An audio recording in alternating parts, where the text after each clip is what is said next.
Joined by Liberal National Party Senator for Queensland, James McGrath. James, I've got you on to talk about something else that's happening around Parliament House that staggers me.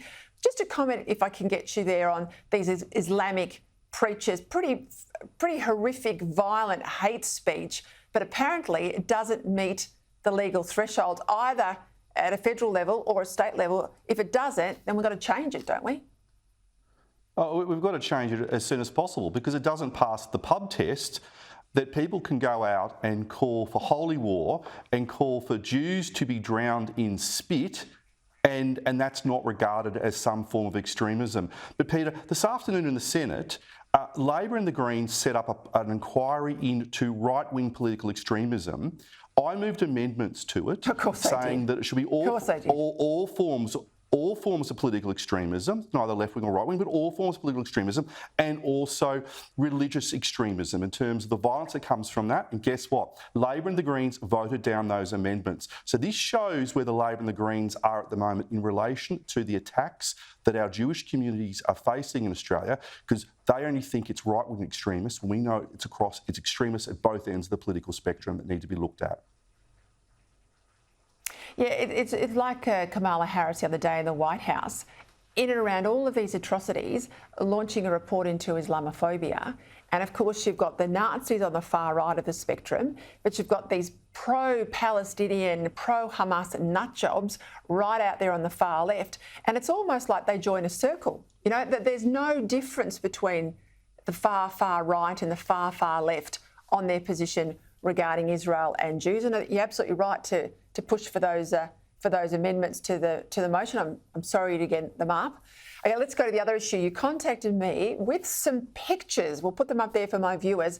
I was gobsmacked that Parliament House is running some sort of demarcation line. I won't want to say apartheid, but you've got rooms now there in the building that only Aboriginals and Torres Strait Islanders can access. What's this about? Parliament House should be a place of unity. It is a place that should represent all Australians, regardless of your colour, whether you've been here since the dream time or you've just been here a couple of years. And what we've seen under Labor, because they do have the wrong priorities, is they've set aside this room for just one group of Australians. That is wrong.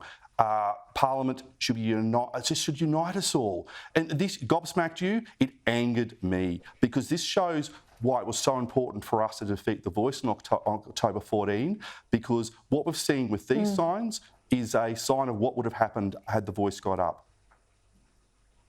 So is that a permanent change? I mean, is that room set aside in perpetuity, and what's the reason for it? I don't know what the reason for it is. I've written to the Senate President, who is Labor, and asked her for the sign to be taken down and for confirmation that all rooms in the Senate, because it's on the Senate side of the building, are open to all Australians, regardless of their race. I'm old enough to remember at the racing club, Victoria Racing Club, there was a line that women couldn't cross at the racing club. Now, that's long gone, but it was there in the 80s. I hope we're not in the position with Parliament House. Your skin colour determines what room you can walk into. It is wrong, it is un-Australian, and that sign needs to be taken down, and I look forward to getting a response from the President. Hey, can I call on your campaigning skill? You're a Queenslander. What odds do you give Premier Palaszczuk on surviving until the October election? It depends if you ask Premier Palaszczuk. I think she wants to stay to the election unless there are rumours about an overseas posting that are floating around George Street. But Labor in Queensland are a rabble. You've got one side of them are trying to undermine her. She's got her people trying to protect her. And you compare them to Crucifulli and his strong team. They're united. He's come on your program. He's talked about the right priorities. The mob in Queensland, cost of living crisis, crime crisis, ambulance ramping crisis, and you've got Labor Party playing games. People are now counting it down until the election is held in October next year. And it's the same federally. We've got Labor Party in power who just don't have the same priorities as Middle Australia when it comes to looking after cost of living and keeping Australians safe. All right, James McGrath, have a good summer break if I don't speak to you before then. Thanks for coming on the program.